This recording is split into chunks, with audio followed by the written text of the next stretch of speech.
Jail से ले आने वाला प्रवेश कर सके।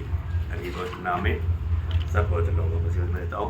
उनकी बड़ी दया है कि प्रभु ने और भी एक दिन हमारे आयु में जोड़ दिया, क्योंकि पवित्र वचन में हमको आने के लिए मौका दिया।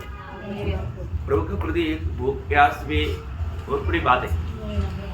ये भूख प्यास अगर नहीं होता तो भी शायद हम प्रभु के उपस्थिति में आने के लिए वो छोटा छोटा बात हमें रुका सकते हैं, है ना। ये भूख प्यास अभी आपको मालूम है, हमारा नासिक में कभी कभी पानी नहीं तो एक दिन पानी नहीं तो लोग इतना परेशान हैं। आप सोचो, अगर 3-4 दिन पानी नहीं और पानी वाला बोलेगा रात को हम 12 बजे छोड़ेगा, नहीं तो 2 बजे छोड़ेगा पड़ेगा, तो पूरा रात भर जगा रहेगा है। 2 बजे भी पानी नहीं आएगा तो भी सोएगा नहीं, बोलेगा यार कभी भी आ सकता है। देखो ये एक सबक है। मतलब क्या है कि हमें ये दुनिया का पानी के लिए भी कितना तड़प है, तो जीवन जल के लिए तड़प नहीं है ना। ये जीवन जल है, जीवन जल के प्रति हमारे अंदर कितना तड़प चाहिए वास्तव में, है ना। इसका गौरव जानना। मतलब मैं सोच रहा था अचानक पिछले दिन में कल या परसों मतलब पानी नहीं था, लोग इधर उधर भाग रहा था, लोगों को मालूम नहीं था कि आज के दिन पानी नहीं। हमको भी पानी नहीं था एक्चुअली, लेकिन मतलब लोग इतना परेशान हो रहा था। एक ही दिन का इसमें लोग इतना परेशान हुआ तो उसका गौरव जानना। अभी हमें जीवन जल बहुत ऐसे मिलता है, तो नस के लोगों को क्या है, भरपूर पानी मिलता है, इसलिए उनको उसका कोई चिंता टेंशन नहीं रहता। तो हमारे जीवन में हमें प्रभु का वचन जो मिलता है मसीह के रूप बनाता है, और ये वचन के बिना हम कभी भी सिद्ध बन ही नहीं सकते। इसलिए ये वचन को हमें पाने के लिए और उसमें बना रहने के लिए हमें कितना प्रयास करना चाहिए। विरोधी चोरी करता है तो हमसे क्या चोरी करता? वचन। वचन का चोर है, हमारे से वचन चोरी करके ले जाता है। वचन नहीं तो सुना हुआ वचन भूल जाने के लिए वो प्रयास करता है, वो याद ना करे, उसको याद करके उसको निबंध ना करे, ऐसा मतलब हमारा उत्तरीय मनुष्यत्व में हम मिल ना पाए। तो प्रभु को बहुत धन्यवाद देते हैं कि हम लोग प्रभु यीशु मसीह का मतलब 12 अंग वर्णन का बारे में देख रहा था, उसमें हमने मतलब अभी 10 बात को देखा। पीछे अभी जाने के लिए बिल्कुल टाइम नहीं, आगे बढ़ना है।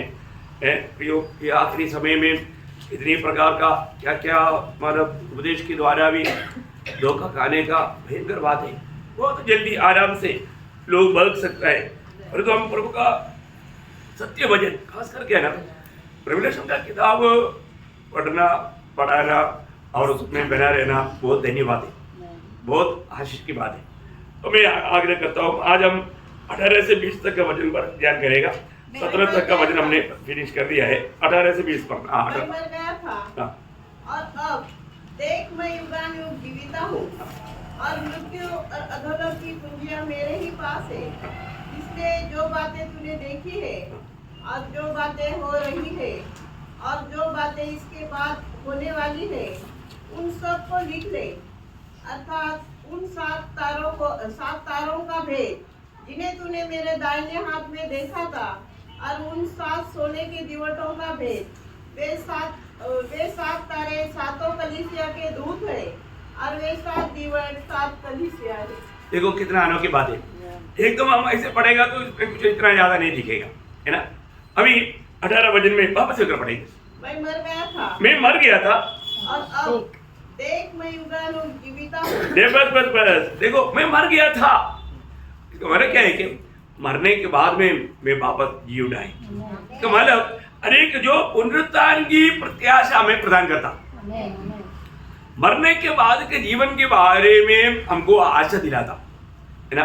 लोगों को मालूम नहीं मरने के बाद क्या होता, पर तो इन सारे बातों के लिए एक अच्छा आदर्श चिन्ह प्रभु यीशु मसीह, है ना। यीशु मसीह मरे हुए से जी उठा, इसलिए मृत्यु के बाद का जीवन यीशु मसीह जी उठा है, तो हमारे लिए भी वो मतलब जी उठने की मतलब प्रोग्राम प्रभु ने तैयार किया। देखिए, मंडली जीवन में आया हुआ हरेक लोगों को मृत्यु से डरने का सवाल ही नहीं ना। प्रभु ने साफ साफ रोमियो का पत्र 8 अध्याय इसका 11 वचन, रोमियो 8 का 11, यदि उसी का आत्मा जिसने मसीह यीशु को मरे होने से जिलाया तुम्हें बसा हुआ है, को मरे हुओं में से जिलाया, हाँ। वह तुम्हारी नश्वर देहों को भी हाँ। अपने आत्मा के द्वारा हाँ। जो तुम में बसा हुआ है हाँ। जिलाएगा। जिलाएगा, ये गारंटी की बात है, जिलाएगा। मैं आपको बताना चाहता हूँ प्रियो, नया जन्म पाया हुआ एक व्यक्ति को इसमें बिल्कुल संदेह करने की जरूरत नहीं। प्रभु हमें पुनरुत्थित करेगा, प्रभु हमें मरने के बाद जिलाएगा, मतलब सब लोगों को जिलाएगा, लेकिन धर्मियों का जिलाना और पापियों के जिलाए जाने में बहुत अंतर है, बहुत अंतर है। ये प्रभु की गुप्त आगमन में हम उठा लिया जाएगा, ये बात का सबूत यहाँ पर हम देखते हैं। मतलब प्रभु यीशु मसीह का 11वां चिन्ह है कि वो मतलब मरने के बाद जी उठा हुआ परमेश्वर है ना। ये एक उसका एक ऐसा ही व्यक्ति हमें जीवित आशा दे सकता है। जीवित आशा वही व्यक्ति दे सकता है जो हमेशा के लिए जीवित है, इसलिए हमें मिला हुआ आशा को बोलते हैं जीवित आशा, है ना। अब पहला पत्रोस उसका पहला अध्याय है, उसका 3रा वचन। हमारे प्रभु यीशु मसीह के परमेश्वर और पिता का धन्यवाद हो, जिसने यीशु मसीह के मरे हुए में से जी उठने के द्वारा अपनी बड़ी दया से हमें जीवित आशा के लिए नया जन्म दिया। देखा, जीवित आशा दिया। प्रियो, हमें मिला हुआ आशा कैसा है? जीवित आशा। बहुत बड़ी बात है। तो प्रभु यीशु मसीह में विश्वास किया हुआ एक व्यक्ति को कभी भी मृत्यु के बाद के जीवन के बारे में सोच करके दुखी होने की जरूरत नहीं, या हमारे कोई प्रिय लोग प्रभु में सो गया तो भी उसके बारे में दुखी होने की जरूरत नहीं, है ना। कितना धन्य अवस्था है प्रियो, है ये दुनिया में, मतलब प्रभु यीशु मसीह को पाए बिना ये बात का गवाही कोई नहीं दे सकता। लेकिन हमको कितना हिम्मत के साथ, कितना खुशी के साथ, मैं सोचता हूँ आज भी कितने लोग है ना मरने के बाद में कितना उनको मालूम नहीं उनका प्रियजन कहाँ गया, परंतु जो व्यक्ति यीशु मसीह को ग्रहण किया है वो व्यक्ति सीधा प्रभु के पास गया, है ना। अगला क्षण वो प्रभु के पास। कितना अनोखा जीवन है। तो इसलिए पहला थिस्सलुनीकियों 4 अध्याय का 13 वचन में लिखा ना, हम लोग जो लोग उद्धार पाया है प्रभु के लोग, उनके बारे में लिखा है पहला थिस्सलुनीकियों 4 का 13। हे भाइयों, हम नहीं चाहते कि तुम उनके विषय में जो सोते हैं अज्ञानी रहो। ऐसा न हो कि तुम दूसरों के समान तुम शोक नहीं करना, जिन्हें आशा नहीं। देखा, जिनको आशा नहीं। भैया, हम लोग दूसरे की जैसा नहीं, प्रभु ने हमें जीवित आशा दिया है ना। हमारा प्रभु जिंदा प्रभु है, उन्होंने हमें जीवित आशा दिया। और ऐसा है तो आज उस आशा के साथ मैं आपको बताना चाहता हूँ, मतलब हमको आनंददा का दर्शन मिला है। प्रभु हमको मतलब आएगा, लेकर जाएगा, है ना। प्रभु के साथ हमेशा रहेगा। प्रभु में आने के बाद का जीवन हमेशा प्रभु के साथ का जीवन है ना। 12वीं बात, मतलब उसका 18 वचन वापस एक बार पढ़ना। मैं मर गया था और अब देख मैं युगानुयुग जीवित हूँ और मृत्यु और अधोलोक की कुंजियां मेरे ही पास है। देखा, इसका मतलब अभी मृत्यु के अधिकारी कौन है? प्रभु यीशु मसीह जी उठने तक मृत्यु का अधिकारी के रूप में कौन, किसके पास अधिकार था? शैतान के पास था, ठीक है ना। शैतान, इसलिए शैतान सबको मतलब मृत्यु के मतलब डर में फंसा करके रखा था, है ना। क्योंकि उसका मतलब इब्रानियों के पत्र में पढ़ता है 2 अध्याय का 14-15 वचन। इसलिए जबकि लड़के मांस और लहू के भागी है, तो वह आप भी उनके समान उनका सहभागी हो गया, ताकि मृत्यु के द्वारा उसे जिसे मृत्यु पर शक्ति मिली थी अर्थात शैतान को निकम्मा कर दे, और जितने मृत्यु के भय के मारे जीवन भर दासत्व में फंसे थे उन्हें छुड़ा ले। देखिए कितनी बड़ी बात है। मैं एक बात आपको बताना चाहता हूँ, आपको किसी कारण कोई भी प्रकार का मृत्यु का धमकी आता है तो आप कभी डरना नहीं चाहिए। क्यों नहीं डरना चाहिए? क्योंकि मृत्यु का अधिकार आज यीशु मसीह के हाथ में है। प्रभु यीशु मसीह की अनुमति के बिना या आप कोई बीमारी में या कोई एक्सीडेंट में किसी प्रकार भी मर नहीं सकता। मरना है तो वो मृत्यु के अनुमति प्रभु देना चाहिए। प्रभु भक्तों का जीवन का बारे में कैसा प्लान बनाया उस प्लान के अनुसार ही होगा, है ना। आज हम लोग बहुत भाग्यवान लोग हैं, है ना। ये बात सच्ची बात है। मतलब निर्णय होकर के ऐसा जगह पर आप प्रभु का महिमा कर सकते हैं, क्योंकि दुनिया हमें नहीं मार सकता। कितना भी लोग कोशिश करेगा तो भी प्रभु का अनुमति नहीं है, वो मार नहीं सकता।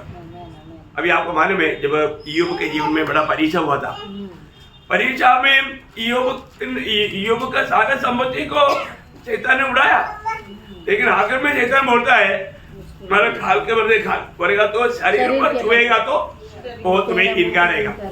प्रभु ने बोला ठीक है तुमको उसका भी अनुमति देता हूँ, लेकिन एक बात याद रहना, तू उसका प्राण पर हाथ नहीं देगा। है ना, इयोब की किताब में है 2 अध्याय में उसका 4 से 6 वचन पढ़ना। शैतान ने आपको उत्तर दिया, खाल के बदले खाल, परंतु प्राण के बदले मनुष्य अपना सब कुछ दे देता है।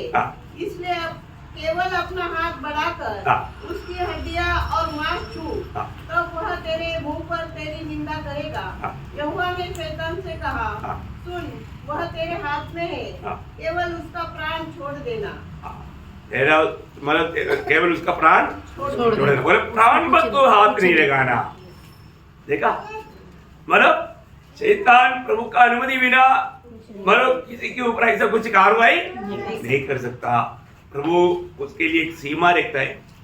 आपको मालूम है जब यीशु मसीह के जन्म के समय में शिमोन नाम का एक व्यक्ति मंदिर में था, उनको ये आज्ञा मिला था जब तक तो प्रभु को नहीं देखेगा तब तक तुम मरेगा नहीं। देखा प्रभु का वचन का क्या ताकत है प्रिय, इतना बुढ़ा हो गया अभी भी वो मरा नहीं है। उसको मालूम था, लूका का सुसमाचार में लिखा है, लूका का सुसमाचार 2 अध्याय उसका 26 से 32 तक वचन। पवित्र आत्मा द्वारा उस पर प्रकट हुआ था कि जब तक वह प्रभु के मसीह को देख न लेगा तब तक मृत्यु को न देखेगा। वह आत्मा के सिखाने से मंदिर में आया, और जब माता पिता उस बालक यीशु को भीतर लाए कि उसके लिए व्यवस्था की रीति के अनुसार करे, तो उसने उसे अपनी गोद में लिया और परमेश्वर का धन्यवाद करके कहा, हे स्वामी, अब तो अपने दास को अपने वचन के अनुसार शांति से विदा करता है। हाँ देखा, इसके बाद में मरा हूँ, देखा है? क्योंकि मैंने तेरा उस उद्धार को देख लिया है। तो क्या वचन है भैया, ठीक है। आज भी आपको ये जो वचन मिला है ना, ये वचन पर संदेह नहीं करना चाहिए। मैं आपको बताना चाहता हूँ एक व्यक्ति प्रभु का वचन के साथ कैसा वो मानव व्यवहार करता है उसके अनुसार उसका जीवन भी रहेगा, है ना। देखो शिमोन का जीवन में इतना बुढ़ापा में भी वो नहीं मरा, है ना, क्योंकि वो मरना चाहिए साधारण रीति, लेकिन नहीं मरा। तो क्योंकि मृत्यु का अधिकारी का आज्ञा आया। आज हम सबको प्रभु का वचन मिला है, हमने मृत्यु को पार करके अनंत जीवन में प्रवेश किया है कि नहीं? किया है। अभी मृत्यु के बारे में क्या टेंशन लेने का, है ना। और आज मृत्यु आता है तो हमें आनंद की बात है ना, क्योंकि प्रभु की खुशी से आता है, प्रभु की परमिशन से आता है, तो फिर हमारा भलाई के लिए। ये बात जानना, इसमें कभी भी संदेह ना करना। प्रभु की ओर से मेरे लिए मृत्यु आ रहा है तो कितना आनंददायक बात है, उसमें क्यों डरना चाहिए? क्योंकि प्रभु की ओर से आने वाला जो भी बात हमारा भलाई के लिए, हमारा भलाई के लिए। ये था 12 बातें। अभी उसका 19-20 वचन और एक बार पढ़ो। इसलिए जो बातें तूने देखी है और जो बातें हो रही है और जो बातें इसके बाद होने वाली है, उन सब को लिख ले, अर्थात उन 7 तारों का भेद जिन्हें तूने मेरे दाहिने हाथ में देखा था, और उन 7 सोने की दीवटों का भेद। वे 7 तारे 7 कलीसिया के दूत हैं, और वे 7 दीवट 7 कलीसिया है। देखिए अभी यहाँ पर हमने देखा 19 वचन में प्रभु यीशु मसीह का इस मानव पत्र को यीशु मसीह ने ही 3 भागों में डिवाइड किया। यीशु मसीह ने खुद किया, इसलिए हमें सीखने के लिए कितना आसानी हो गया। तो इसलिए बोला कि जो भाग तूने देखा, क्या देखा है? हमने क्या देखा? 7 दीवटों के बीच में मानव महिमा से भरा हुआ यीशु मसीह खड़े हुए देखा। तो अभी हमने देख चुका, ठीक है, कितनी बड़ी बात है। और अभी जो है वो क्या है? वो है 7 मंडली। क्या है? 7 मंडली। अभी हम लोग वो बात में मतलब प्रवेश करेगा, प्रभु का कृपा है तो कल 7 मंडली। अभी जो है 7 मंडली, और उसको वाला 2-3 अध्याय। अभी ये 12 अध्याय खत्म होने जा रहा है, परंतु 2-3 अध्याय में हम खाली जा पाएगा। और यहाँ पर हम देखते हैं कि आगे होने वाला बात, आगे होने वाला बात, इसका मतलब क्या है कि मतलब ये सब बात खत्म होने के बाद में फिर होने वाला बात है। बोलने का मतलब मंडली का भी समय खत्म हो गया, मंडली का समय खत्म होने के बाद में होने वाला बात, इसका मतलब उस समय में मंडली दुनिया में नहीं, उसके बाद का बात, मंडली उड़ा ले जाने के बाद का बात, ये सारी बात यहाँ पर हम देखता है कि मानो ये सारी बात, वो बात मानो उसमें 1000 साल का बाद मानो महाक्लेश का बात आएगा, 1000 साल का साल का बात आएगा, और उसके बीच में थोड़ा गैप रहेगा, इसके बाद में जो नया आकाश नया मृत्यु सारे बात आएगा, बहुत सुंदर बात है। तो वो 20 वचन में प्रभु खुद वो बातों का वर्णन या व्याख्या भी किया, मतलब 7 तारा और 7 दीवट है ना। 7 तारा क्या है? दूध है, हाँ दूध है, कलीसिया का दूध है, और 7 दीवट क्या है? 7 कलीसिया। हाँ 7 कलीसिया है। अभी आपको मालूम है दीवट का उपयोग क्या है? दीवट हमेशा, दीवट है तो हमेशा चलता रहना चाहिए, जलता रहना चाहिए, रोशनी देना चाहिए, है ना। रोशनी को कभी भी मतलब उसका रोशनी बंद नहीं होना। लेवी व्यवस्था में उसका 24 अध्याय का 1-2 वचन पढ़ना, लेवी व्यवस्था इस दीवट के बारे में। हाँ फिर यहोवा ने मूसा से कहा, इस्राएलियों को यह आज्ञा दे कि मेरे पास उजाला देने के लिए कूट के निकाला हुआ जैतून का निर्मल तेल ले आना, कि दीपक नित्य जलता रहे। हाँ देखा, दीपक क्या होना? नित्य जलते रहना। फिर वो मंडली हमेशा ज्योति देते रहना, है ना। आज हम देखते हैं कि बहुत से जगहों में बहुत से मंडली वो ज्योति देना बंद हो गया मतलब सिर्फ खोपड़ी ऐसा है, हड्डी हड्डी है, परंतु वहाँ पर कोई काम नहीं, ऐसा अवस्था में मंडली हम पहुंच गया। और तो प्रियो, हमारे जीवन में ये बात को जानना है, मंडली हमेशा ज्योति देना चाहिए, ज्योति देना चाहिए। तो मैं कल आपको बताया था, ये जो 7 तारा 7 दूध है, 7 दूध बोलेगा तो स्वर्गदूत नहीं, है ना, मतलब प्रभु का मंडली का अगुवे लोग है ना, अगुवे लोग। जब पहला दूसरा कुरिन्थी उसकी 8 अध्याय उसका 23 हो जाए, दूसरा कुरिन्थी 8 अध्याय उसका 23 हो जाए। यदि कोई तीतुस के विषय में पूछे तो वह मेरा साथी और तुम्हारे लिए मेरा सहकर्मी है, और यदि हमारे भाइयों के विषय में पूछे तो वे कलीसियाओं के भेजे हुए और मसीह की महिमा है। बोलने का मतलब यहाँ पर हमारा भाई लोग कौन है? मंडली का दूध है, ऐसा आना चाहिए, मंडली के भेजा हुआ, मतलब भेजा हुआ उसका शब्द का अर्थ दूध है। हाँ मतलब उनको दूध कहा गया, मतलब परिभाषा में किसी किसी के परिभाषा में उतना समझेगा नहीं, लेकिन मतलब जो भी अगुवे लोग हैं वो मंडली का दूध है। यहाँ पर एक बात मैं आपको थोड़ा क्लियर करना चाहता हूँ, आपको मतलब स्वर्गदूतों के बारे में ज्ञान होगा, कितने लोगों को स्वर्गदूतों के बारे में ज्ञान है? कितना प्रकार का स्वर्गदूत है आपका जानकारी में? कितना प्रकार का स्वर्गदूत है आपको मालूम? 3 क्योंकि यहाँ पर दूध का बात आ गया तो दूध का बात क्लियर करके जाना चाहिए, क्योंकि प्रकाशित वाक्य का किताब में आपको बोला पूरा बाइबल उसमें आ जाता है। और दूध को प्रभु ने धरती को बनाने से पहले बनाया, स्वर्गदूत की बात है।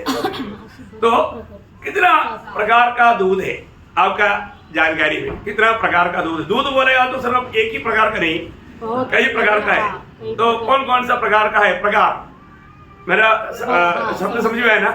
हाँ, तो कितना प्रकार का स्वर्गदूत है? 3 प्रकार के मालूम है, मतलब नॉर्मल डीडी में कम से कम 3 प्रकार का स्वर्गदूतों के बारे में बाइबल बताता है। 3 प्रकार का स्वर्गदूत है ना। एक प्रकार का स्वर्गदूत है जो कि मतलब शराबी गण को एक खूबी, उसका पहचान क्या है? उसको 6 पंख है। कितना पंख है? पंखों से उन्हें हम पहचान सकता है। शराबियों को 6 पंख है, एशिया उसका 6 अध्याय का 2 वचन। उसने उसे ऊंचे पर शराब दिखाई दिए, उनके 6 पंख थे। उनका 6 पंख था। देखिए मतलब शराबी गण है करके पहचानने के लिए उनको 6 पंख थे। आपको मालूम है कोई भी मानो कई जगह में जाएगा तो उनका ड्रेस देख करके, नहीं तो उनके ऊपर कोई स्टार होगा, ऐसे कोई बात को देख करके उनका पोजीशन अपन जान सकता है, ठीक है ना। तो यहाँ पर मानो 3 प्रकार का स्वर्गदूतों में एक है सराफी, दूसरे केरूबीगण है ना। केरूबीगण मतलब ये स्वर्गदूतों में सबसे ऊंचे लेवल के लोग हैं, सबसे ऊंचे लेवल के लोग हैं केरूब। उसको 4-4 पंगे, उसको 4-4 पंगे ना। एसेकिएल उसका 10 अध्याय का 21 हो जाए, एसेकिएल उसका 10 अध्याय का 21। हरे के 4 मुख और 4 पंख और पंखों के नीचे 4 पंख थे। कितना पंख है? 4 पंख थे। देखिए, और तीसरा है साधारण स्वर्गदूत, उसका 2 पंख है। देखिए, तो सबसे बड़ी बात इनका ड्यूटी भी अलग अलग है, इनका ड्यूटी भी अलग अलग है ना। जब मानो कुछ दूतों का काम क्या है, उनका काम मानो रक्षण करना, फाइटिंग करना, मानो लड़ाई करना, ये उसके लिए कुछ दूत है ना। उन दूतों का हेड, उनका हेड कौन है मालूम है? मिखाएल है ना। मतलब वो उसकी अंडर में, और अभी जो भी प्रभु में आता है स्वर्गदूतों के बीच में बहुत आनंद होता है। क्यों होता है? क्योंकि कुछ लोगों को उसका सेवा करने के लिए मौका है। सेवा करना बोलेगा तो दूतों के लिए एक बहुत बड़ा धन्य अवस्था है, बहुत बड़ा भाग्यवान अवस्था है। तो क्या मतलब जब संरक्षण करना या सुरक्षा देना, ये दूतों का प्रधान दूत का नाम है मिखाएल। दानिएल उसका 10 अध्याय का 21 हो जाए, 1-2 वचन पढ़ेगा। बाद में आपको सच्ची बातें से भरी हुई, जो कुछ सच्ची बातों से भरी हुई पुस्तक में लिखा हुआ है वह मैं तुझे बताता हूँ। उन प्रधानों के विरुद्ध तुम्हारे प्रधान मिखाएल को छोड़ मेरे संग स्थिर रहने वाले और कोई भी नहीं है। देखा, प्रधान दूत मिखाएल, देखा उसका 12 का 1। उसी समय मिखाएल नामक बड़ा प्रधान जो तेरे जाति भाइयों के पक्ष करने को खड़ा रहता है। मतलब वहां पर नाम नहीं आया ना? उसी समय मिखाएल नाम का। देखो, अब लोग बहुत ध्यान से समझना, मिखाएल इस दूत गणों का लीडर है। ऐसा उसका 10 अध्याय का 13 वचन, परस के राज्य का प्रधान 21 दिन तक मेरे सामना किए रहा, परंतु मिखाएल जो मुख्य प्रधानों से है। देखा, मिखाएल मुख्य प्रधानों से है, मतलब और भी प्रधानों है, पर जो इस बात में प्रधान मिखाएल। इस ग्रुप का मतलब जैसे अभी आर्मी का जनरल होता है, नहीं समझा, मतलब नेवी का अलग होता, मतलब एयरफोर्स का अलग होता, ऐसा। तो बहुत बड़ी बात है। तो अभी यहाँ पर इस बात का मेन बात, ये बात नया नियम में भी मतलब दिया हुआ है। यूदा का पत्री उसका 9 वचन, यूदा उसका 9 वचन पढ़ा। परंतु प्रधान स्वर्गदूत मिखाएल ने, देखा, प्रधान स्वर्गदूत मिखाएल ने, देखा है ना। ये प्रभु यीशु मसीह के आगमन में भी प्रधान दूत आएगा। ओके, आप सबको मालूम है, इसलिए मानो उतना नहीं गया तो भी चलेगा। प्रकाशित वाक्य में खुद लिखा है, 12 का 7 पढ़ना, प्रकटीकरण 12 अध्याय का 7 वचन। स्वर्ग में लड़ाई हुई, मिखाएल और उसके स्वर्गदूत अजगर से लड़ने को निकले। देखा, इसका मतलब क्या है कि मतलब जब मंडली उड़ाले जाने के समय में मतलब लूसीफर उन स्वर्ग में, वो दूसरा स्वर्ग में रहता है, उधर से उनको गिराएगा। वो लोग मानव मंडली को रुकाने की कोशिश करेगा, और जो मिखाएल उनको मानव लड़ करके उनको नीचे गिराएगा। प्रभु और प्रभु के साथ में जो है विजय हमेशा उनका है, कभी हर का बात है ही नहीं, वो सोचने की जरूरत नहीं। बहुत बड़ी बात है, हर एक बात का कंट्रोल यीशु मसीह के हाथ में है ना। तो इसलिए अभी जब दुनिया में भी प्रभु का भक्तों के लिए प्रतिकूल आता है, उस समय में प्रभु दूतों को भेज करके बचाता है। ये बात बहुत जगह पर एलीशा के जीवन में हम देखा, आराम राजा ने एक बड़ा सेना को भेजा, सुबह उठकर देखा तो डर गया।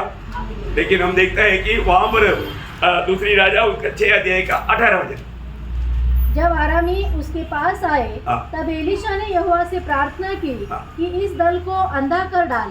एलीशा के इस वचन के अनुसार उसने उन्हें अंधा कर दिया। हाँ, देखा, मतलब और क्या देखा? तब क्या देखा हाँ। कि एलीशा के चारों ओर का पहाड़ हाँ। अग्निमय घोड़ों हाँ वो तो हमारा इम्पोर्टेंट भाग में नहीं आया। हाँ 17 हाँ हाँ क्या देखा? एलीशा के चारों ओर का हाँ। पहाड़ हाँ। अग्निमय घोड़ों हाँ। और रथों से भरा हुआ है। हाँ देखा, मानो अभी प्रभु का भक्त के खिलाफ में प्रतिकूल आ गया तो प्रभु वहां पर प्रबंध किया हुआ है।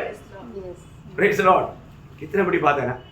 दानियल जब सिंह की गुफा में गया तो वहां पर उसको बचाने के लिए कौन आया? दूतों ने एक दूधों नहीं आया, दूध। एक दूत, हाँ। हाँ जब दानियल 6 अध्याय का 22 है। मेरे परमेश्वर ने अपना दूध भेजकर देखा, अपना दूध भेज करके, एक दूध को भेज करके उस गुफा में कितने लोग था? मतलब बहुत होगा, कम से कम देखने से मालूम पड़ेगा, दूसरा दिन के इंसिडेंट के अनुसार देखेगा तो कम से कम 150-200 होगा। इतना सिख था, क्योंकि ये 123 को जब डाला वो नीचे पहुंचने से पहले सिखों ने फाड़ डाला। इसका मतलब कितना हो सकता आप देखो है। बोले का अर्थ उनको सबको एक दूध ने, एक दूध आएगा तो आराम चावनी में 1,85,000 को एक ही रात को खत्म किया। एक दूध ने, एक दूध का सामर्थ्य देखो कितनी बड़ी बात है ना। वो दूध अभी आप देखो, आप यहाँ तक आए, हम लोग सब यहाँ तक आया, हम लोग आने के टाइम पर रुकावट कितना विरोधी डाला था मालूम है, कई प्रकार, लेकिन हमें थोड़ा भी छूट ना पहुंचाते हुए हम यहाँ पर पहुंच गया, इसका गौरव हम नहीं जानता। परंतु प्रभु का प्रबंध है, प्रभु का प्रबंध है प्रियो है। जब 91 भजन संगीता का 11 भजन, 91 का 11, क्योंकि वह अपने दूतों को हाँ। तेरे निमित्त आज्ञा देगा तेरे निमित्त आज्ञा देगा। देखिए बहुत बड़ी बात है प्रियो, आपको मालूम है आप कहीं भी जाने का प्लान नहीं मिला था ना, पहले इसलिए आपको प्रार्थना करके जाना चाहिए। प्रार्थना आने के बाद में भी प्रभु को धन्यवाद देना चाहिए, क्योंकि प्रभु का कोट हमारे साथ चल रहा है। हमको मालूम, दुनिया को नहीं मालूम, दुनिया को नहीं मालूम। कितना अद्भुत बात है, ये सच्ची बात है, बहुत बड़ी बात है। देखो एक एक इंसान, अभी यीशु मसीह ने लाजर और वो धनवान का बात कहने के टाइम पर वहां पर क्या लिखा मालूम है?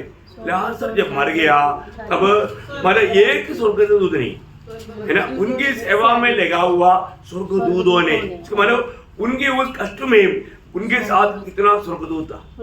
आप देखो यहाँ पर, इसका मतलब क्या, एक साथ ही है ना। जब लूका 16 अध्याय का 22 वचन में लिखा है, ऐसा हुआ हाँ। कि वह कंगाल मर गया हाँ। और स्वर्गदूतों ने उनको लेकर अब्राहम की गोद में पहुंचा। देखो भाई, आपको बताना चाहता हूँ, आज अगर हम में से कोई भी मर गया तो हमको स्वर्ग में कैसे पहुंचेगा ऐसे सोचने की जरूरत है नहीं है ना। अरे हमारी सेवा में कितना स्वर्गदूत है ना, वो लोग मिल करके हमको लेकर जाएगा। बहुत बड़ी बात है, बहुत बड़ी बात है ना। ओ प्रभु अनेक भक्तों के लिए सेवक आत्मा नियुक्त किया है। स्वर्गदूत आपके सेवा के लिए, आपको मालूम है ना, हाँ है ना। इब्रानियों उसका पहला अध्याय का 14 वचन देखो, वचन में लिखा हुआ अनेक बात सत्य है। ये वचनों को हमें हमारा अनुभव में लेना है। मैं आपको कई बार बताया है, स्वर्गदूत को मैं हमेशा बोलता है कि मुझे इतना बजे जगह ना हो, जगह रोज जगह था, उसको ड्यूटी देने में उनको बहुत खुशी है। आप लोग देता नहीं, कितने लोग देता स्वर्गदूत को देता है। मेरे आपको बात भी नहीं, स्वर्गदूत मेरा सेवा में इतना अच्छा काम करता है। अब तो बोल कर देखो ना, आज देखना है, कल आपके गवाही देना है। प्लीज रहो, मैं आपको बोला ना, मतलब एक जगह पर केरला का एक मतलब वर्ल्ड फेमस एक प्रचारक का मंडली में जब मैं प्रचार कर रहा था, मैंने ये बात बताया तो वो व्यक्ति जब चेन्नई में गया था सेवा के लिए, उन्होंने बोला तो हमें ऐसा हमेशा बोलता है, तो अभी उसको इमरजेंसी था सुबह उठने का, बोला चलो आज अलार्म नहीं लगाएंगे, स्वर्गदूत को बोलते हैं। आप देखो, अरे मेरा बोलने के लिए ना वचन में लिखा है ना, पर अभी तक उसको अनुभव नहीं था, और जो उन्होंने ऐसा बोलकर सोया और उन्होंने मंडली में आकर के गवाही दिया कि ऐसा ही हुआ, ऐसा कहा, ऐसा दिखाया। आपके साथ स्वर्गदूत है ना, सेवक आत्माएं प्रभु के लोगों के प्रति मानव प्रभु ने नियुक्त किया है। यूहन्ना गिलती से दूध का दंडवत करने लगा तो वो बोलता है कि मैं तेरे और तेरी संग के दासों का दास है, सेवक है। अब देखो योग स्वर्गदूत हमारी सेवा के लिए है, पढ़ने की जरूरत नहीं है ना। हाँ, आपको मालूम। तो अभी यही अभी स्वर्गदूत सेवा करता है, रक्षा करता है। इसी प्रकार मंडली का दूध कौन, मंडली के दूध को भी इसी प्रकार काम करना है। स्वर्गदूत को माना जिम्मेवारी है तो मंडली का दूध को भी जिम्मेवारी है। क्या जिम्मेवारी है ना? माना प्रभु के लोगों को माना गलत उपदेशों से बचाना है, माना गलत माना झूठे लोगों से बचाना, ये सब एक प्रभु का दास का कर्तव्य है। प्रभु का वचन में सत्य वचन सिखाना, जो ये दास अगर नहीं करेगा तो फिर वो लोग क्या होगा, बिगड़ जाएगा। प्रेरित पौलुस बोलता है ना, प्रेरितों का में हम लोग में पढ़ा था, उसका 20 अध्याय उसका 20 अध्याय का 28 से 30 इसलिए अपने और पूरे झुंड की चौकसी करो, जिसमें पवित्र आत्मा ने तुम्हें अध्यक्ष ठहराया है कि तुम परमेश्वर की कलीसिया की रखवाली करो, जिसे उसने अपने लहू से मोल दिया है। मैं जानता हूँ कि मेरे जाने के बाद फाड़ने वाले भेड़िए तुम में आएंगे, जो झुंड को न छोड़ेंगे। तुम्हारे ही बीच में से ऐसे ऐसे मनुष्य उठेंगे, देखा, बाहर से नहीं, तुम्हारा बीच में से भी आएगा, जो चेलों को अपने पीछे खींच लेने की टेढ़ी मेढ़ी बातें कहेंगे। इसलिए जागते रहो, इसलिए जागते रहो। प्रियो, ये बहुत बड़ी जिम्मेवारी है। आपको मालूम है, मंडली चलाना बोलेगा तो सोते रहने वाला काम नहीं। प्रियो, मंडली का अगुआ हमेशा लड़ाई के मैदान में। आज बहुत लोग ये बात को नहीं समझता। प्रियो, एक दिन हमें प्रभु की न्यायासन के सामने लेखा देना है। पत्रोस क्या बोलता मालूम है? पहला पत्रोस उसका 5 अध्याय उसका 2-3 बजे पढ़ना। पहला पत्रोस 5 का 2-3 कि परमेश्वर की उस झुंड की जो तुम्हारे बीच में है रखवाली करो। देखिए, और यह दबाव से नहीं परंतु परमेश्वर की इच्छा के अनुसार आनंद से और नीच कमाई के लिए नहीं पर मन लगाकर जो लोग तुम्हें सौंपे गए हैं उन पर अधिकार न जताओ, वरन झुंड के लिए आदर्श बनो। देखा, ये एक प्रभु का दास का कर्तव्य है, झुंड के लिए आदर्श बन करके उनको प्रभु में किसी प्रकार का भी, क्योंकि आज क्या खास अभी आपको ये डर, क्योंकि कई प्रकार का झूठे उपदेश है भाई। आजकल नया नया उपदेश इतना निकलता है ना, उसमें जो लोगों को प्रभु का वचन का पक्का सच्चाई मालूम नहीं है वो भाग सकता है। तो उनको झूठे उपदेशों से बचाना, शैतान की आक्रमण से बचाने के लिए उनके लिए प्रार्थना के द्वारा मदद करना। प्रार्थना के द्वारा मदद नहीं मिलेगा तो बहुत लोग शैतान की धोखे में गिर जाएगा। देखा, गलत उपदेश ठीक से सिखाना ताकि झूठे उपदेशों से बच जाए। प्रार्थना निरंतर करना ताकि शैतान की कोई भी प्रकार का चालाकी में वो फंस ना जाए, क्योंकि मतलब शैतान क्या करता, हर एक विश्वासियों के ऊपर उसका नजर है, कहीं ना कहीं कुछ ना कुछ नेगेटिव थॉट्स ला करके आपका दिल में डाल करके वो आपको बर्बाद करने के लिए कोशिश करेगा। तब यीशु मसीह ने जैसे विनती किया था, तब हम प्रभु से विनती करेगा, प्रभु दुष्ट से बचाए रहे, उस दुष्ट से बचाए रहे। रोज मैं सोचता है आप लोग शायद उड़ने से पहले मैं घुटने में रहता हूँ है और आप लोगों के लिए प्रार्थना करता हूँ, क्योंकि मतलब वो नया दिन भी आप लोगों को किसी प्रकार का शैतानी का अटैक ना हो। ये बात प्रभु ने मुझे सिखाया, क्योंकि प्रभु गुरु कैसे चलता था, अर्ली मॉर्निंग उठ करके प्रार्थना में। देखा, रोज वो प्रभु यीशु मसीह की आदत, वो आदत प्रेरित लोगों में था, आज प्रभु का बुलाए हुए लोगों में वो रहेगा। इसके लिए किसी को दबाव करने की जरूरत नहीं। लेकिन मैं इसलिए आपको बोलता हूँ, जो भी आत्मीय जीवन में उन्नति पाया वो भी जिम्मेवारी लेगा।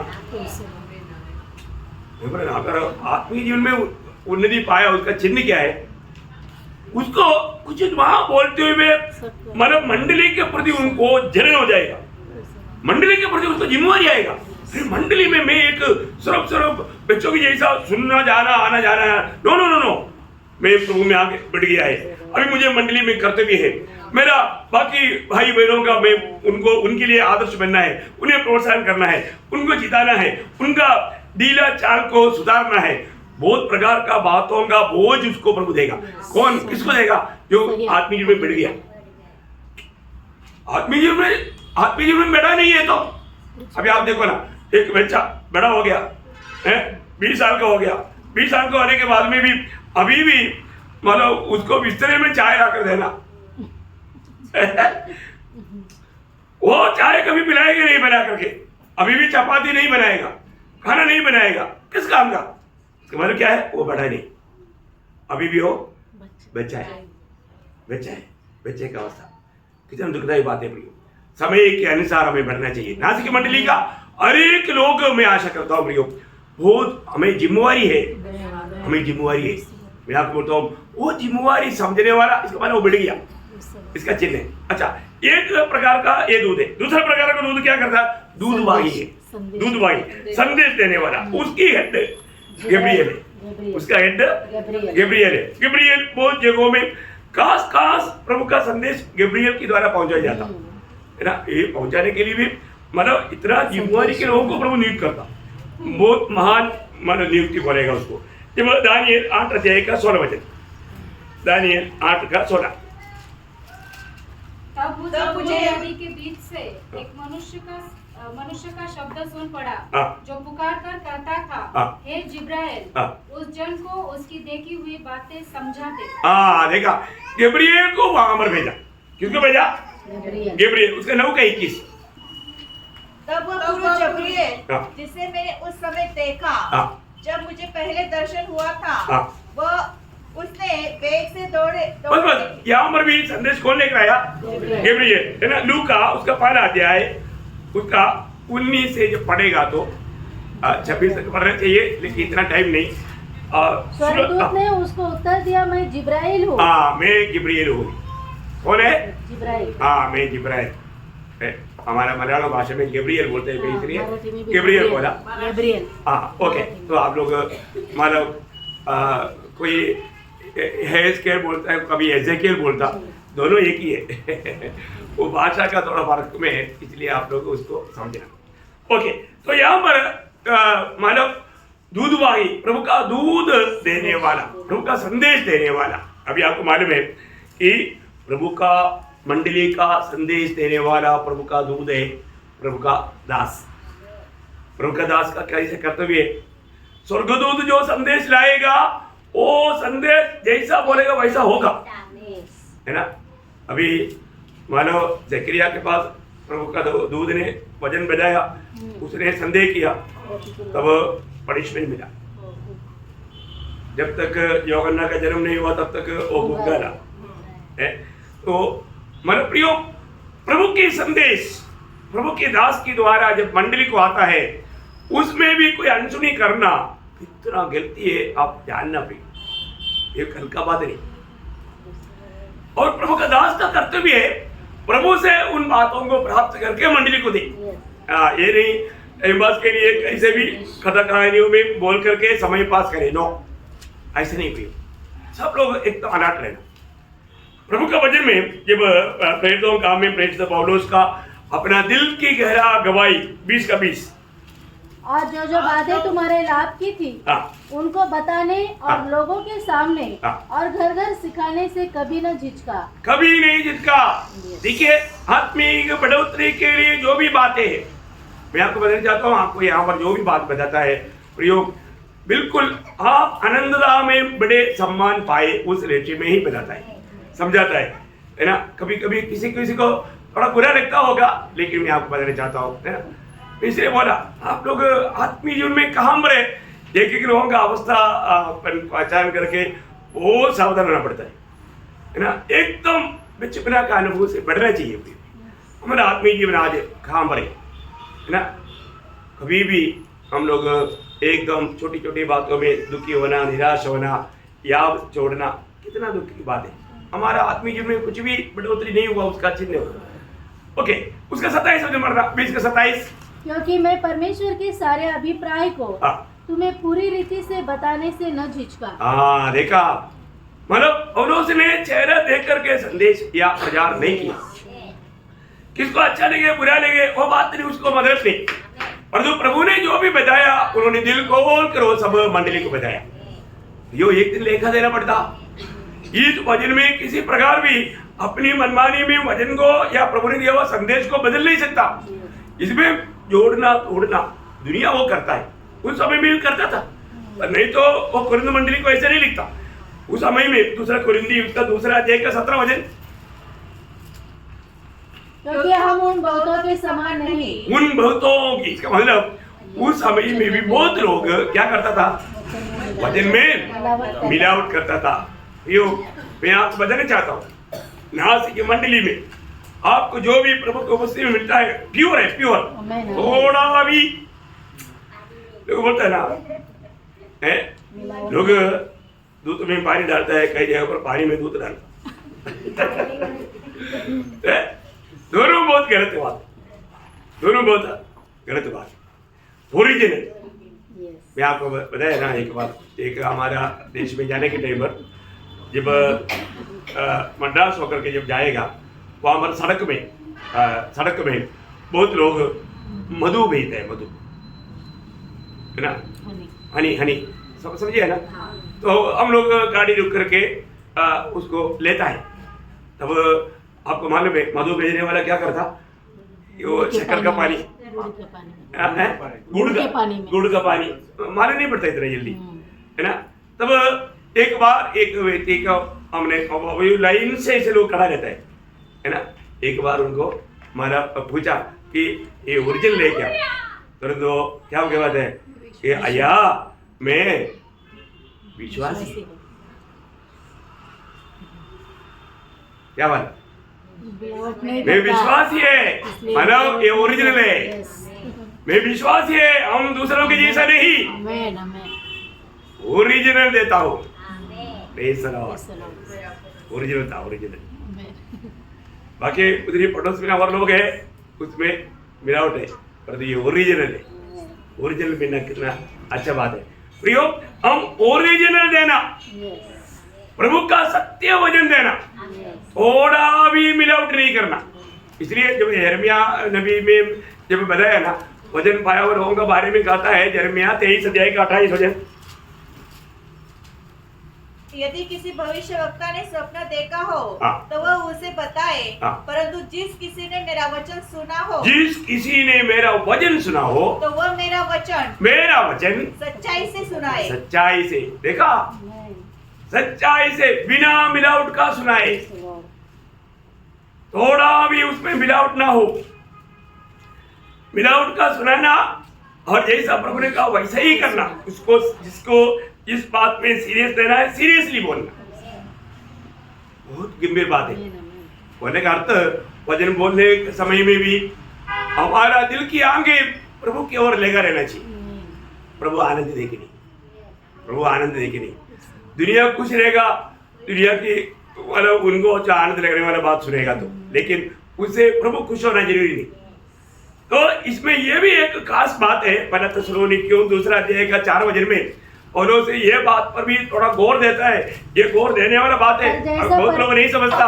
लोग दुनिया थाली बजाता है कि नहीं वो देखता, प्रियो दुनिया का थाली से मतलब नहीं, प्रभु की चेहरे में आनंद हो रहा है कि नहीं, ये मुख्य बात है। आप पढ़ना उसको। पर जैसा परमेश्वर ने हमें योग्य ठहरा कर सुसमाचार सौंपा, हम वैसा ही वर्णन करते हैं, हम ऐसा ही वर्णन करता है, और इसमें मनुष्यों को नहीं परंतु परमेश्वर को जो हमारे मनों को जांचता है प्रसन्न करते हैं। देखा, मनों को जांचने वाला परमेश्वर को प्रसन्न करके सेवा करना भी है। इसका मतलब मेरी इस सेवकाई में मेरा प्रभु का महिमा होना चाहिए, प्रभु प्रसन्न होना चाहिए। उस लक्ष्य में प्रभु का संदेश अगर नहीं दिया, लोगों के सामने हमारा अच्छा बनने के लिए, अच्छा दिखाने के लिए या उनका शाबाशी पाने के लिए लक्ष्य में है, तो प्रभु का दिल में बहुत दुख है, बहुत दुख है। और वो ये सत्य वचन जो प्रभु से, आपको मालूम है एक बार मतलब यहोशप्पत वगैरह जब लड़ाई के लिए जाने के टाइम पर मतलब भविष्यवक्ताओं को बुला करके पूछने लगा, उस समय में एक व्यक्ति को नहीं बुलाया। क्यों उनको नहीं बुलाया? वो कभी भी मेरे हित में नहीं बोलता। लोगों को क्या चाहिए? उनके हित में उनको बढ़ाई करने वाले लोग चाहिए। लोग हिंदी में बोलते हैं चमचा, चमचा लोग चाहिए हैं। परंतु मिकाएल को बुलाने के लिए गया हुआ पवित्र लोगों ने बोला, देखो हम लोगों ने सभी ने बोला तुम जाओ विजय पाएगा, तुम पक्का लूट पा कर आएगा, तुम भी ऐसे बोलते ना। तब मिकाएल बोलने वाले एक शब्द, बहुत अनोखा शब्द है। वो क्या बोलते मालूम है? दूसरे इतिहास उसका 18 अध्याय का 13 वचन, दूसरा मिकाएल ने इतिहास। कहा, मिकायाह ने कहा, यहोवा की जीवन की शपथ, जो कुछ मेरा परमेश्वर कहे, जो कुछ मेरा परमेश्वर कहे वही मैं भी कहूंगा। हाँ, वही मैं भी कहूंगा। देखा प्रियो, प्रभु जो बजाता वही बजाना प्रियो। मैं आपको बताना चाहता हूँ, जिस व्यक्ति को किसी का गलती दिखाएगा तो आपको किसको पसंद लगता? आत्मिक जन के ऊपर भी है ना, थोड़ा सा गलती बता कर देखो, आप यही करता है, अच्छा नहीं करता, इतना बोल दिया तो क्या होता? उसके प्रति दुश्मन बन जाता। हाँ, वही अध्याय में उसका 7 वचन पढ़ रहा, 18 के साथ। इस्राएल के राजा ने यहोशापात से कहा, हाँ, एक पुरुष और है जिसके द्वारा हम यहोवा से पूछ सकते हैं। पूछ सकता है, यहोवा के पूछ सकता है, क्योंकि उसका यहोवा के साथ अच्छा लिंग है, वो पूछ सकता है। लेकिन परंतु मैं उससे घृणा करता हूँ, मेरे को ना वो व्यक्ति पसंद नहीं। हाँ, जिसको मेरे को पसंद नहीं, क्योंकि क्या है ना, क्योंकि कारण क्या है? क्योंकि वह मेरे विषय में, हाँ, मेरे विषय में कभी भी वो बोलता है ना, उसको कुछ जेलसी ऐसे बोलता है। देखा, वो ओरिजिनल बोलने वाला है, वो सच्चाई बोलने वाला है, वो आपके भविष्य की अच्छा बात बोलने वाला है, लेकिन राजा को पसंद नहीं। देखा, कई बार ऐसे होता है, अपन सत्य बोलेगा तो भी कई लोगों को पसंद नहीं। देखो क्या करूं, अभी उनको खुश करने के लिए झूठ बोलूं? एक प्रभु के दास ऐसे कहेगा, नहीं कर सकता। क्या बोलता है, नहीं, प्रभु जो देता मैं वही बोलेगा। मैं किसी कारण मैं लोगों को या इस राजा को खुश करने वाला बात नहीं कहूंगा। एक सच्चा दास का कर्तव्य ऐसा है। स्वर्गदूत जो दूध लेकर आता है, ये दूध बजाएगा तो ये दुखी हो जाएगा, ऐसे बोल के दूध बदलता? नो, दूध प्रभु ने जो दिया वैसा दूध देता। इसलिए इसको वो दूध शब्द तक कितना अच्छी बात है, प्रभु का दूध है, प्रभु की आलोचना है। कभी कभी गंभीर रीति में प्रभु बोलेगा, इन लोगों को ऊंचे आवाज में क्या करना, उनकी पाप को जिताओ। जिताएगा तो क्या होगा? जिताएगा तो विरोध करेगा, है ना। जब यशायाह 28 अध्याय का 15 वचन, यशायाह 28 नहीं तो 58 क्या बोलते, 58 कुछ ना रख छोड़, नरसिंह का ऐसा ऊंचा शब्द कर, मेरी प्रजा को उसका अपराध अर्थात याकूब के घराने को उसका पाप जता दे। देखा, उनको उनका गलती को जता दे। यो गलती जताएगा तो वहां पर फिर मैं आपको कई बार बताया, एक बार रोमन कैथोलिक या पादरी को, है ना, एक विश्वास में आया हुआ व्यक्ति मतलब उन पादरी को मिलने के लिए गया, बोला, पादरी आपको मालूम है शराबी लोग कभी स्वर्ग में नहीं जाएगा। फिर वन बना, फिर आप क्यों नहीं प्रचार करता? और प्रचार करेगा तो फिर कौन आएगा? प्रचार करेगा तो कौन आएगा?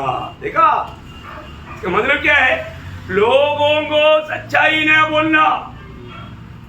ओ ऐसा काम आज दुनिया में वही हो रहा है ना। विलाप गीत में ऐसे लिखा है, विलाप गीत उसका दूसरा अध्याय उसका 14 वचन।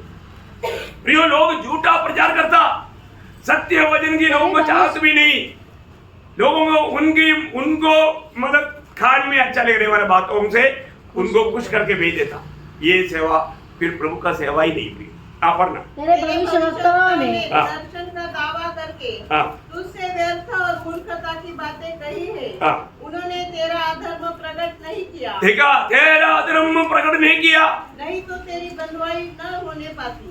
देखा, अभी बुराई को प्रकट ना करने के कारण बंधुआई में जाना पड़ा। उधर जा करके रोने से क्या फायदा प्रियो?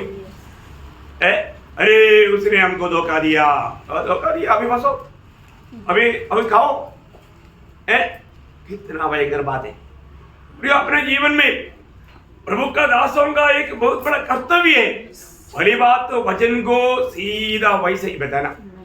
प्रभु ने जो बताने के लिए बोला उससे कभी भी पीछे नहीं हटना। है। और दूसरा बात, ये भी वचन के खिलाफ कोई भी बात देखता है तो उनको ये समझाने में कभी भी धीमा नहीं होना। एक प्रभु का दास का कर्तव्य में प्रियो, कर्तव्य निभाना बहुत जरूरी बात है। मुझे मालूम है ये सच्चाई में कर्तव्य निभाने के कारण बहुत दुखदायी अनुभव भी जीवन में होता है, कोई बात नहीं, प्रभु का महिमा। लेकिन कर्तव्य को, अपनी ड्यूटी को हमें सच्चा रीति में करना। एहेजकेल में ऐसे लिखा है, एहेजकेल नहीं तो एहेजकेल उसका 44 का 23। वे मेरी प्रजा को पवित्र अपवित्र का भेद सिखाया करे और शुद्ध अशुद्ध का अंतर बताया करे। देखा, शुद्ध और अशुद्ध का अंतर बताया करना ये किसका काम है? प्रभु का दासों का प्रियो, प्रभु का दासों का काम है। अगर प्रभु का दास को बताने का काम और मानने का काम उनका है, कोई डंडा लेकर के पीछे पड़ने की जरूरत नहीं, लेकिन सही बात बताना, सच्ची बात समझाना। वही बात को लेवी व्यवस्था में भी लिखा है ना। लेवी व्यवस्था में मतलब भक्तों का या याजकों का सेवकाई समझाने के टाइम पर उसका 10 अध्याय का 10-11 वचन, जिसने तुम पवित्र और अपवित्र में और शुद्ध और अशुद्ध में अंतर कर सको। क्या करना? इस्राएलियों को उन सब विधियों को सिखा सको जिसे यहोवा ने मूसा के द्वारा उनको बता दी है। क्या सिखाना? पवित्र और अपवित्र, पवित्र और अपवित्र, शुद्ध और अशुद्ध इसको इसका अंदर जान करके उसका भेद उसको समझाना।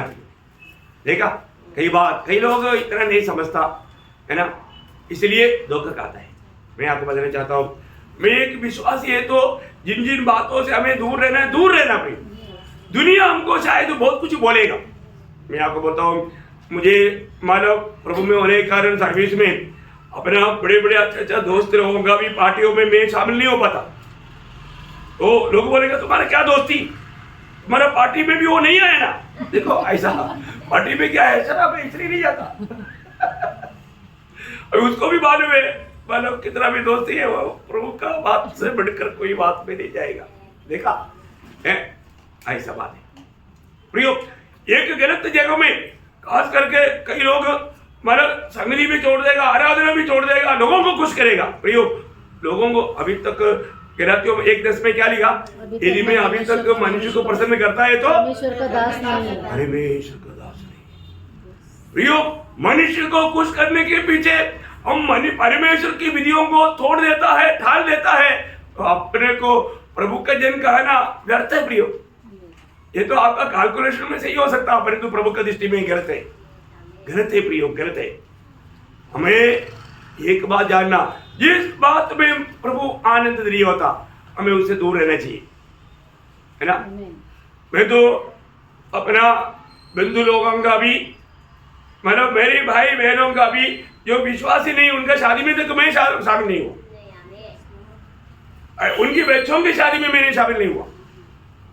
क्यों? क्योंकि शादी एक छोटी बात है ना, तभी भी नहीं। क्यों? क्योंकि वो वचन के अनुसार नहीं। जहां पर वचन के अनुसार नहीं, वहां पर प्रभु नहीं है। वचन को छोड़ देता, प्रभु उसको छोड़ देता।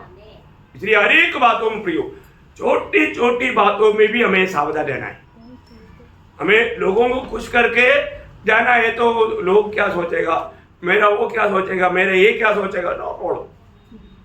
उनको मालूम है वो प्रभु को ही प्रसन्न करके चलेगा। वो प्रभु का एक जन है, प्रभु का दास है। तो ये गवाही नहीं तो नष्ट करना भी, उसके लिए हमें दाम देना पड़ेगा। है ये नहीं कि लोगों को खुश करने के लिए हम कुछ भी गलती में शामिल हो जाए, ऐसा नहीं होना भी। प्रभु का भाई मानने वाला दिल चाहिए। हम प्रभु का गुलाम है तो हम अपने स्वामी को प्रसन्न करने में हमेशा लवली रहना चाहिए। यहाँ पर लोगों ने क्या किया, उलाट पाया हुआ लोग, अधिकारी वर्ग भी प्रभु की ओर से नियुक्त होता था उन दिनों में इस्राएल में, क्योंकि जो भी न्यायी है, जो भविष्यता है, याजक है, वो लोग क्या किया, उन लोगों ने अपने मतलब के लिए प्रभु को छोड़ दिया। एक अनोखा शब्द में पढ़ता हूँ, मीका 3:11, मीका नबी की किताब उसका 3 अध्याय का 11 वचन। उसके प्रधान घूस ले लेकर, देखो प्रधान क्या करता, घूस ले लेकर, प्रधान प्रभु की ओर से प्रधान है, प्रधान घूस लेता और याजक दाम ले देखा, लेकर याजक दाम ले लेकर व्यवस्था देते हैं। देखा, दाम ले लेकर व्यवस्था, सच्चाई नहीं बोलता। और भविष्यवक्ता रुपए के लिए भाभी कहते हैं। देखा, रुपये के लिए भाभी कहते हैं। तीनों नेता लोगों ने क्या किया? लोगों को फंसा दिया। प्रियो, आज भी आत्मिक दुनिया इतना भयंकर रीति में भ्रष्टाचार में डूबते जा रहा है। लोगों को दुनिया के साथ मिलजुल के चलने में बहुत अच्छा लगता है, परंतु प्रियो मसीह जीवन इन सारी बातों से अलग होकर चलने वाला बात है। सत्य वचन को हमेशा थामा रहना प्रियो। प्रभु के सत्य वचन को कोई भी मतलब उसको हल्का ना जानना, है ना। एक दो वचन और भी पढ़ना, यिर्मयाह 6:13। क्योंकि उनमें से छोटे से लेकर बड़े तक सबके सब लालची है। क्या भविष्यवक्ता, क्या याजक। देखा, भविष्यवक्ता भी याजक भी सब लालची है। छल से काम। देखा, छल से काम करता। प्रियो, हमारा हर एक कामों को तोड़ने वाला प्रभु हमारा कामों को देख करके क्या कहेगा, हमें ये बात को परखना है ना। इसलिए देखो, जो व्यक्ति सत्य बोलेगा वो लोगों को गुस्सा है, उनको खत्म करो। खत्म करता है ना। बाइबल में इतिहास ऐसे बोलता है, तो आज भी ऐसे ही है।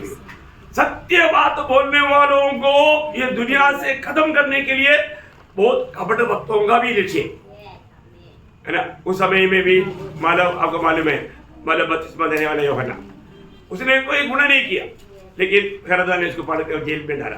कारण क्या? मरकुस का, लूका का सुसमाचार उसका 3 अध्याय का 19-20 वचन। लूका, परंतु जब उसने चौथाई देश के राजा हेरोदेस को उसके भाई फिलिप्पुस की पत्नी हेरोदियास के विषय में और सब कुकर्मों के विषय में जो उसने किए थे उल्हाना दिया। यूहन्ना बपतिस्मा देने वाला ने उसको उल्हाना दिया, तो हेरोदेस ने उन सब से बढ़कर यह कुकर्म भी किया कि यूहन्ना को बंदीगृह में डाल दिया। देखा, आने बात जीवन में पूरा गलत बात है, और उसने पकड़ करके बंदीगृह में डालने के बाद में क्या हुआ? मरकुस उसका 6 अध्याय उसका 17 से 28 तक आपको पढ़ना चाहिए, लेकिन इतना समय नहीं, इसलिए आप थोड़ा उसका 27-28 पढ़ करके करता। राजा ने तुरंत एक सिपाही को आज्ञा देकर भेजा कि उसका सिर काट डाले। बस यूहन्ना का सिर काट दिया है। देखो, बहुत भयंकर बात है। सलोमी अच्छी तरह नाचा, खुश हुआ, राजा ने तोहफा में दिया सिर, भक्त का सिर। देखा, बोलने का अर्थ क्या है? जो सच बोलेगा उसका सिर काटने वाला दुनिया है ना। ये दुनिया कभी भी, आपको मालूम है ना, यीशु मसीह सच्चाई था, उसको क्या मिला? क्रूस मिला। तो उसके पीछे चलने वाला वो क्या मिलेगा? हाँ, उसके पीछे चलेगा तो ही मिलेगा।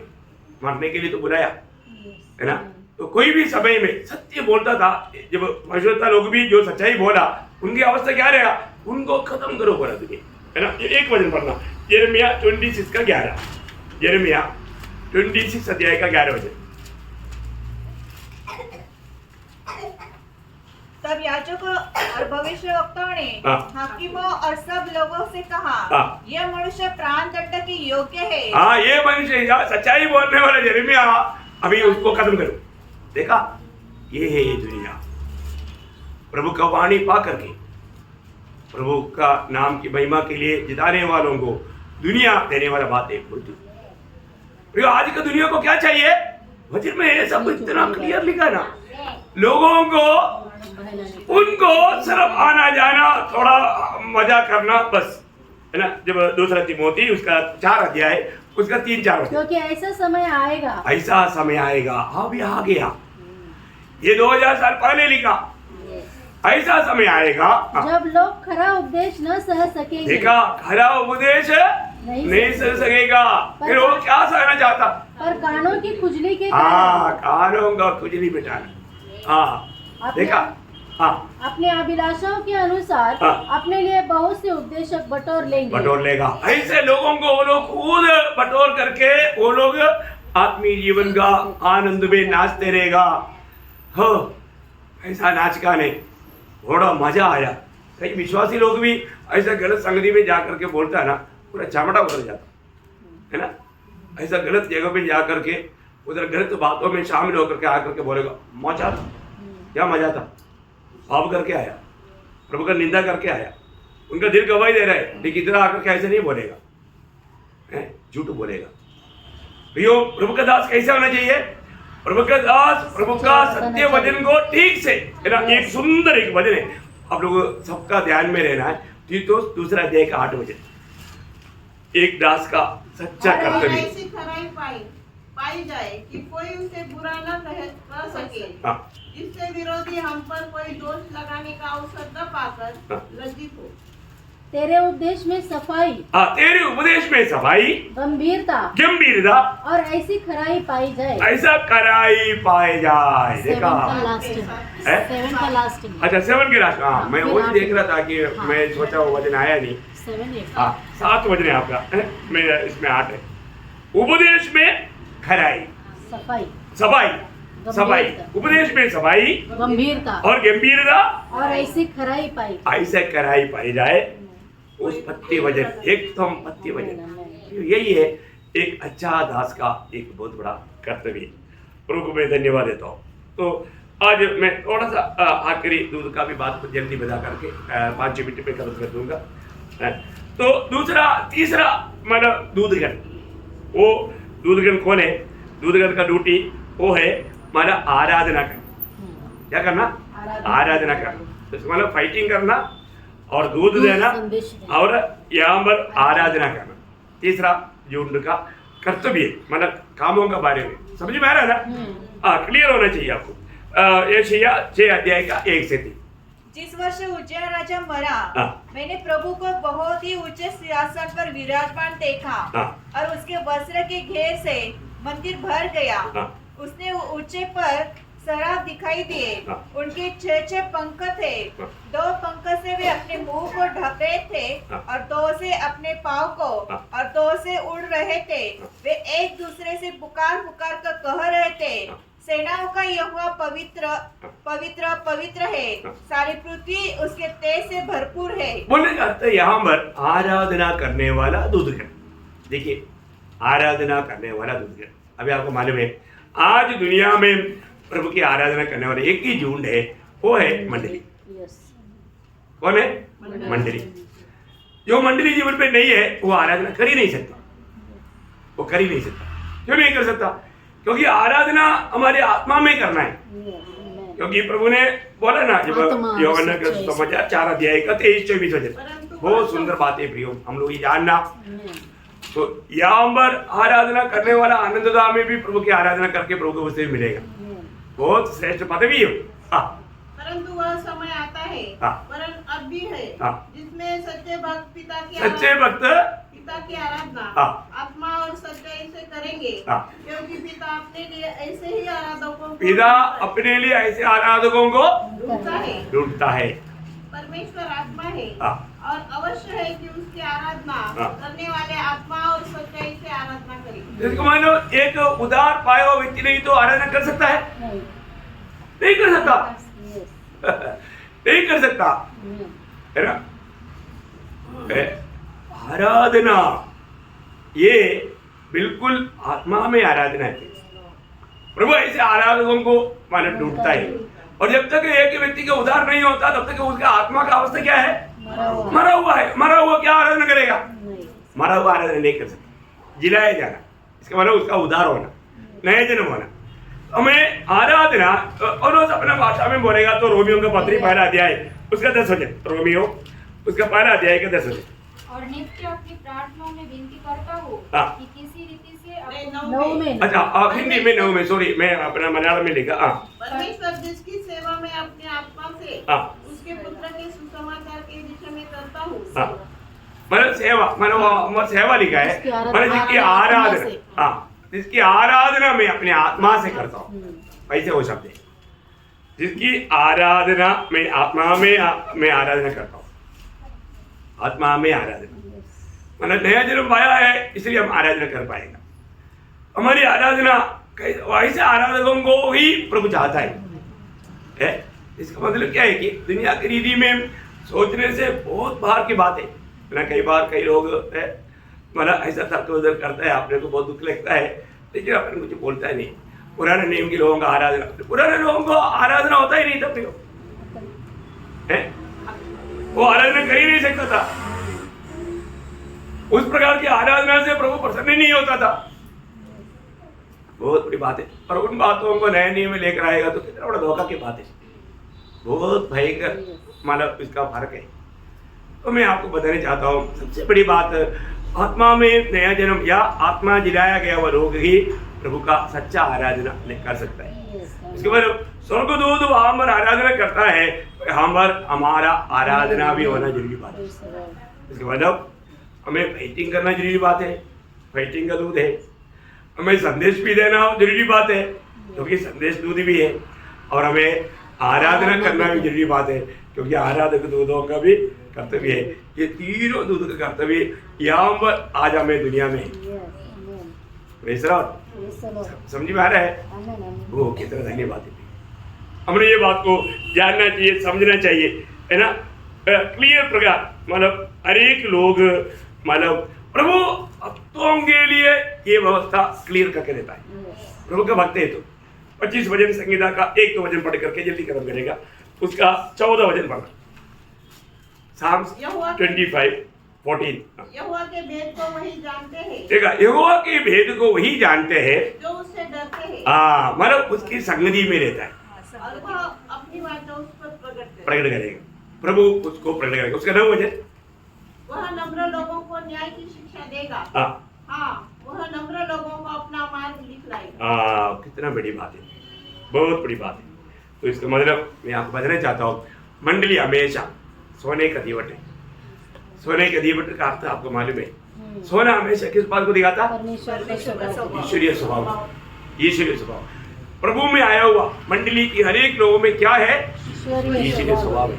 हर एक लोग, दूसरा पत्रोस वाला देगा 4 वचन आपको मालूम, हम ईश्वरीय स्वभाव का हम भागीदार है।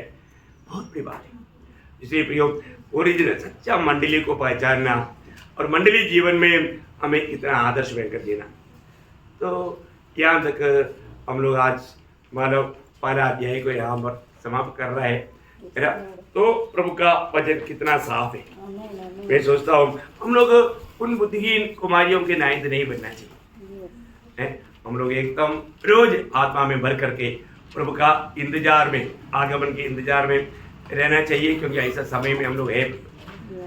शायद ऐसा दुनिया की अवस्था देखता है तो ऐसा लगता है कि अभी देरी क्यों हो रहा है। किसके लिए देरी हो रहा है? प्रभु का आगमन के लिए, है ना। पर जो प्रभु ने देरी क्यों कर रहा है? हमारे तैयारी के लिए, हमें और भी थोड़ा परखने के लिए मौका दे रहा है। प्रयोग मैं आपको बोलता हूँ, सभी लोग अपने जीवन को परखना चाहिए, मैं वास्तव में प्रभु के लिए तैयार रहेंगे। बहुत सुंदर बात प्रभु ने इस पहला अध्याय में हमको बताया। प्रभु की इच्छा है कल अपन मतलब 2-3 अध्याय जो अभी है मंडली के ऊपर हम लोग ध्यान करने जा रहा है। बहुत प्रार्थना के साथ आना प्रयोग, क्योंकि मंडली जीवन का गौरव हम ठीक से नहीं जानेगा तो एक विजयी मंडली जीवन हम नहीं बिता सकेंगे ना। तो प्रभु का दृष्टि में मतलब एकदम प्रशंसनीय जीवन बिताने के लिए कोई मुश्किल नहीं करके वजन में साफ बजाता है। इसलिए बहुत प्रार्थना के साथ आना।